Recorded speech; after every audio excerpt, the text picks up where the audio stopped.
Karachi governor Sindh Kamran Khan टेसरी के गुज़श्ता दिनों अफसोसनाक वाक़े में डकैती मदाखलत पर कत्ल होने वाले राइडर अली रहबर की रहाइशगाह आमद।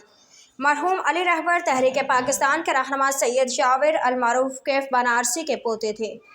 कैफ बनारसी का मशहूर नारा बट के रहेगा, हिंदुस्तान लेके रहेंगे पाकिस्तान, ऑल इंडिया मुस्लिम के जलसों में भी लगाया जाता था। साबिक सूबाई वज़ीर इत्तलात व आर्ट्स कौंसिल पाकिस्तान के सदर मोहम्मद अहमद शाह भी इस मौका पर मौजूद थे।